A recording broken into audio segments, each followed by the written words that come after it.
So friends, as I promised, we have a very interesting guest, the face of the Gucci brand in Russia. Very glad to welcome you, Camille. Thank you. Thank you for responding to the invitation. Such a pleasant studio indeed.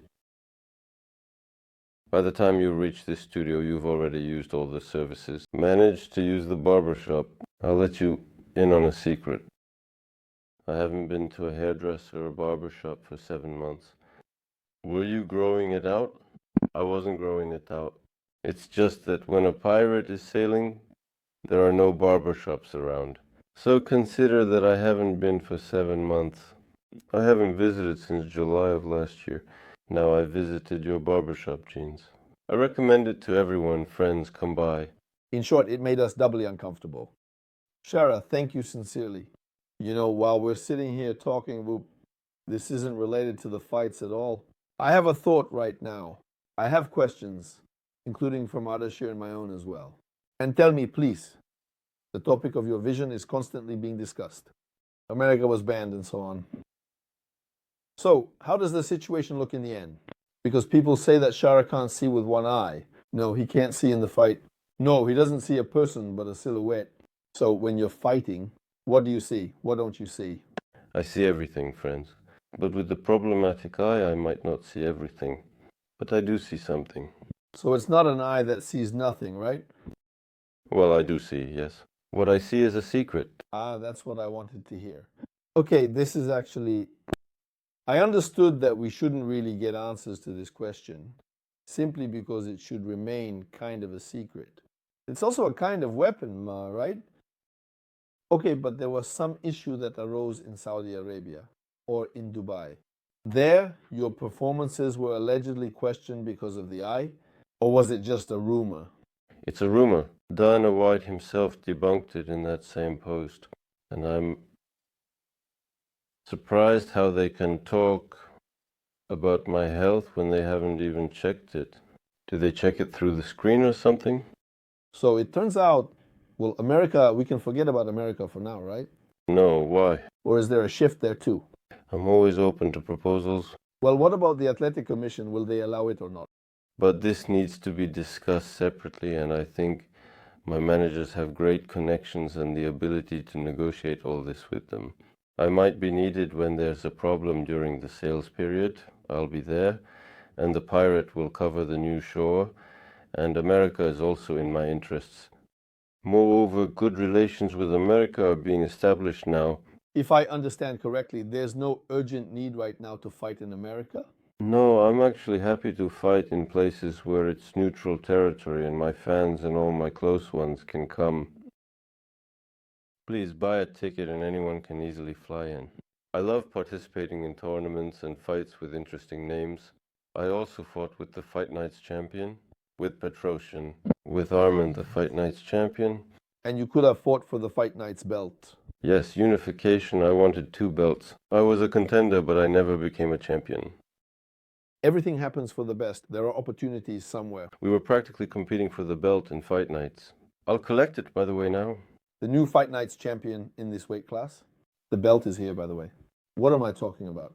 The first question I've already asked you, we talked in detail over the phone, but that conversation was, let's say, between us, and now it's public, the fight with Paige.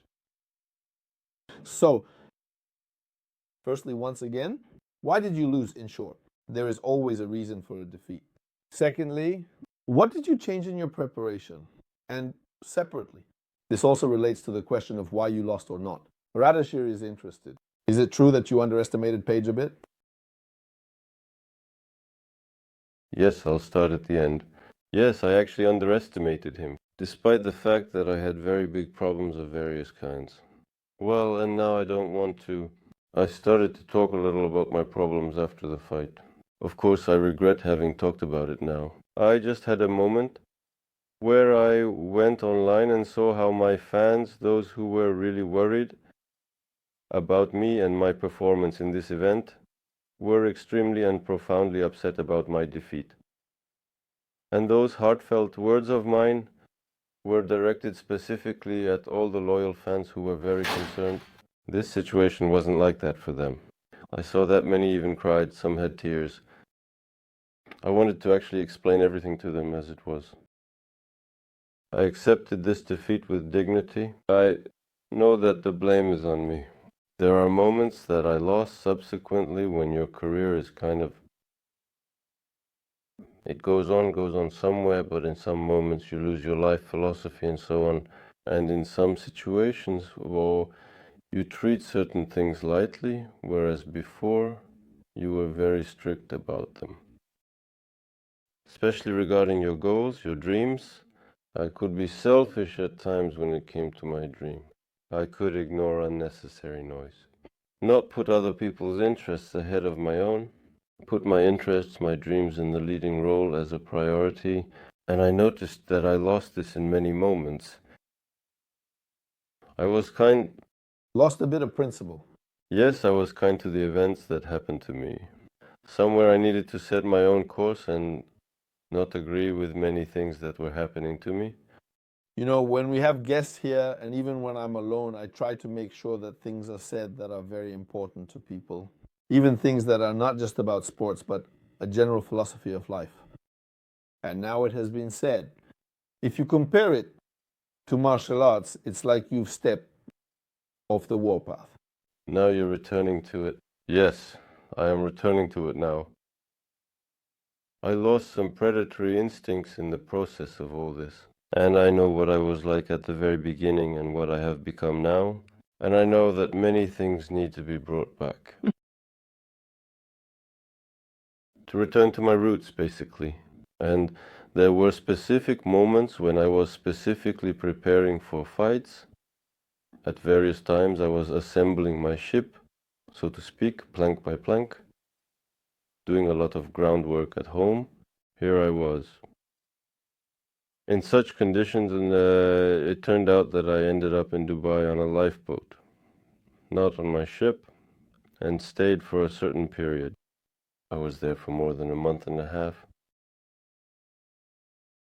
And at that moment, I needed to focus on my health. I took on a lot of fights recently. I had 4 fights in 7 months. And I took some kind of health credit and decided not to repay it at some point. There was a delay in payments. I wasn't prepared, didn't heal my health. The situation worsened. I entered such a confrontation. As you say, I underestimated it. Despite all this, I really thought I could truly handle it. That wasn't the case. That wasn't the case. And during the process after the fight, when I was analyzing everything that happened, I then thought about how I even entered that fight in such a state of health and what I was counting on to win. And I wanted to win by catching him with just 1 punch, 2 punches at most. But he was very cunning and immediately figured out what I was planning. And such a fight, honestly speaking, to be honest, you cannot really... He set up a fight that I really didn't even do sparring for this fight. There weren't any sparring partners. Mostly they were just light drills. There were no such sparring sessions. But still, even with all that, even if there were sparring partners, he had a style that was unusual to see in training. He would touch and then run away. At times he could close in without a punch and crash into me. And at the last moment, when he crashed in, as I tried to respond, he would grab me and push with his hands, and I couldn't find the rhythm of the fight. And what I used to show, the brilliance, I couldn't because my body was in a disassembled state. But that's exactly what makes Page's performance outstanding. Many noted this because even all this awkwardness, he pushed, ran away, jumped back. This is also a fighting style. Apparently with someone like you, one has to fight exactly like that. It had to be done. Such a thing won't happen a second time. We all understand that. Shara, from such important questions, still about your career. Let's take a step back. The fight with Armen Petrosyan. Now he is already dismissed. Tell us something. In light of this situation, there were several important statements made by Rasul, Gore, and Armen. You and Armen, however, chose to remain uninvolved in the matter. Do you have any future aspirations or intentions to bring Gore and Rasul together at the same table to discuss and reconcile their differences? They arise. I even have thoughts about them there. Remember, there was a fight where in one corner there were Gore, Rasul, Ramazan, and Smailov, of course. Imagine my trio was in one corner, and of course it was pleasant. And in fact, such coaches, each of whom gives something, and each assembles the necessary puzzle within me, and kind of this sport, MMA, is very much like that. On one hand, complex, on the other hand, easy. A whole factory has to work on it, indeed, has to assemble this puzzle to come out in full combat readiness and to ensure you don't have any Plots, right? yes, different plots. I remember when they were cornering you together. To be honest, honestly speaking, when I was in the middle of fighting, I was Much better prepared than in the recent fights.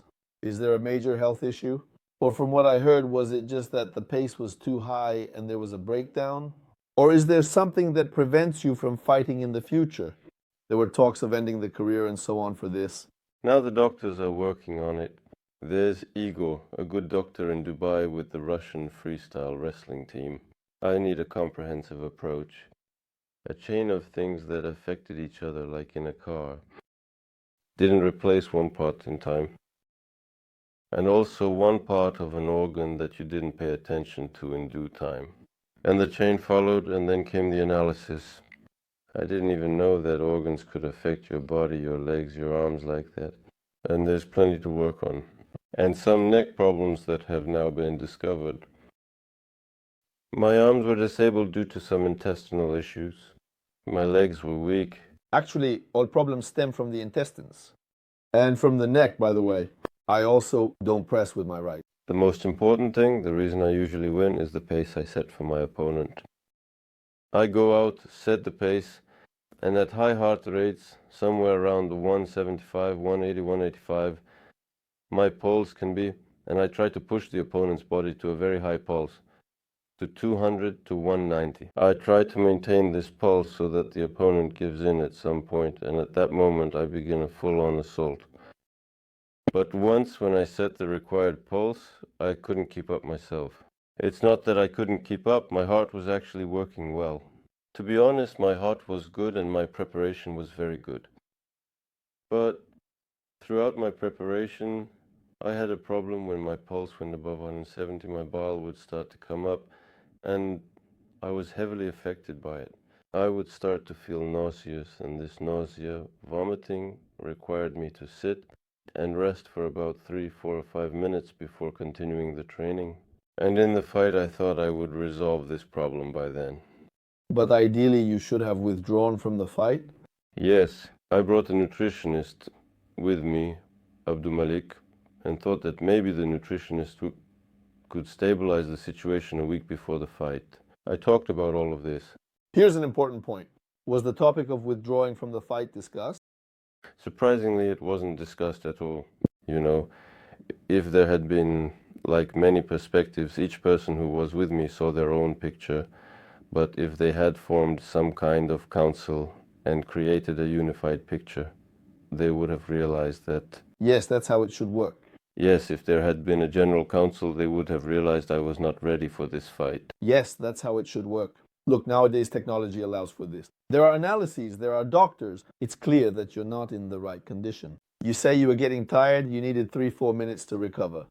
I wasn't getting tired, it was just the bile acting up. That's also an underestimation of the pager. We'll figure it out anyway. Then imagine this. Actually, I thought I would get into it in 15 minutes and nothing would interfere. And even if something from this wasn't in my body, I could have slightly won the fight. Just a little bit was missing. A few points about the future. A tournament is planned in Qatar. No, it was cancelled, by the way. We talked yesterday. I just got excited. Alice is offering me to go to Qatar. I was thinking of asking if they plan to have you in Qatar. That would be logical.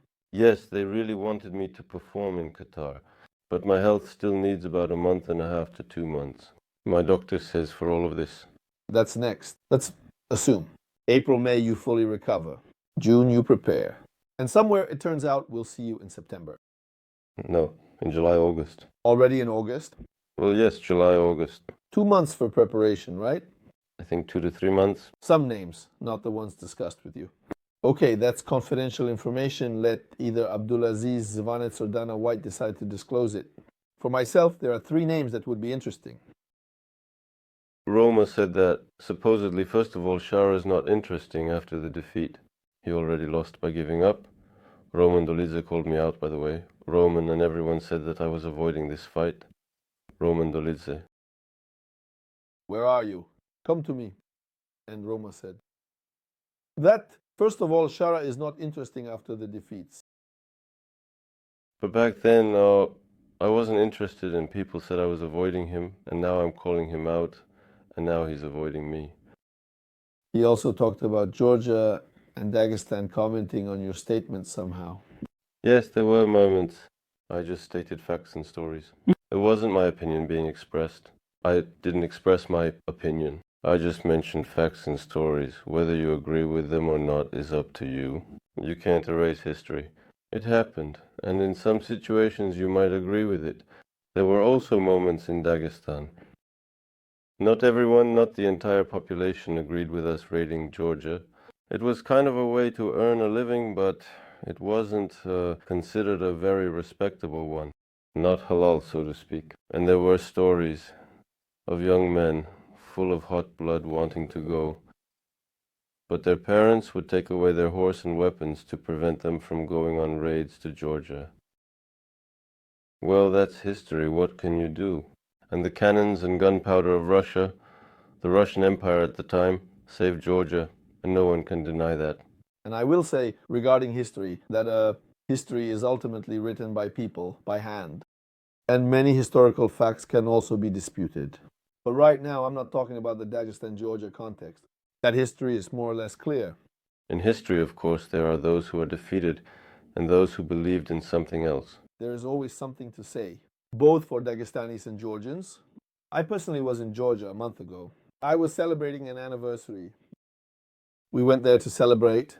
I'm telling you, as I walked around the city, we drove up the mountain and started climbing. There, the landscapes are clear, our landscapes. Everything is very similar. Once again, I was convinced that we are indeed all one people.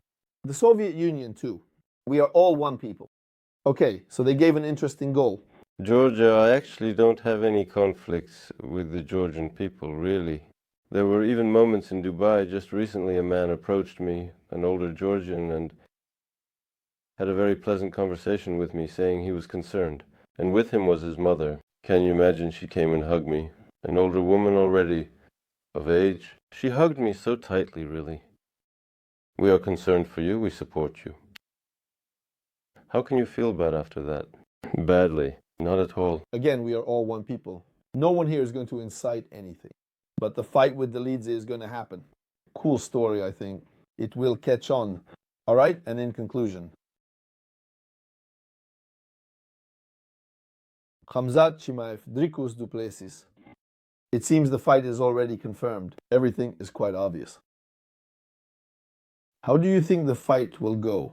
Just a prediction. As someone in the same weight class, you still watch both of them.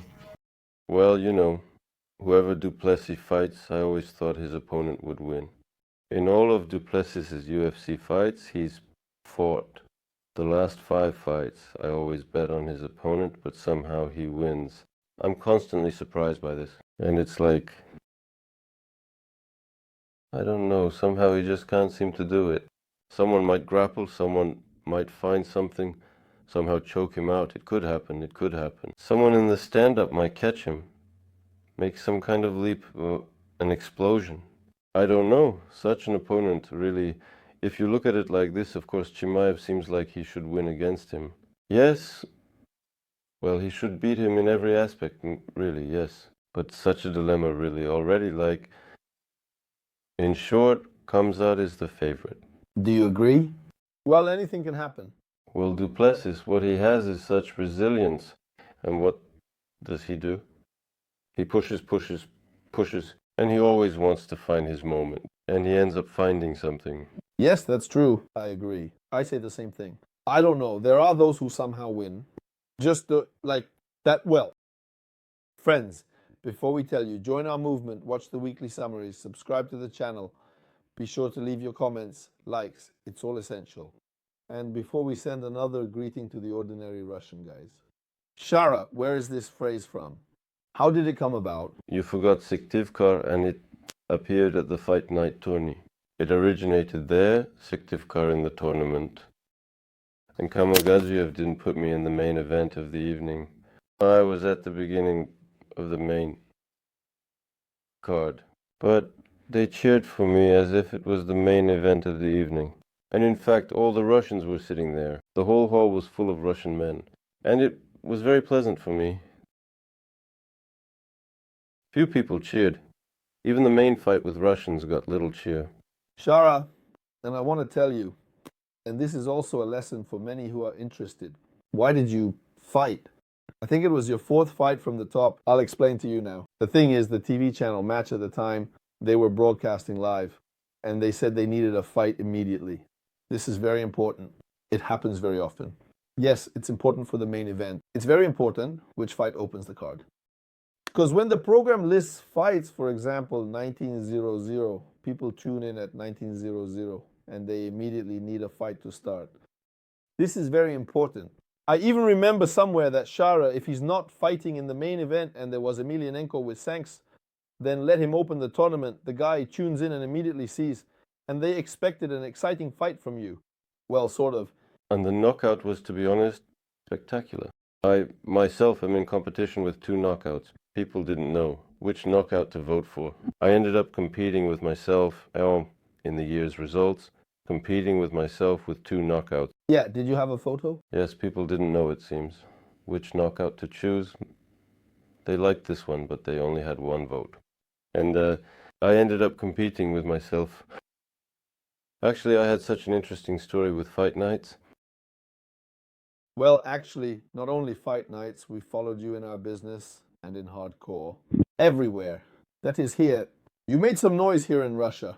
I really like it when someone signs a contract with the UFC, for example. Well, like the UFC as the main league in the world, and at the same time, they've already gained good recognition here in Russia. That's why your career in the UAC also started developing very quickly in terms of recognition, because everyone was already expecting it. And sometimes there's a promising guy, he gets signed, but he doesn't make any noise in Russia.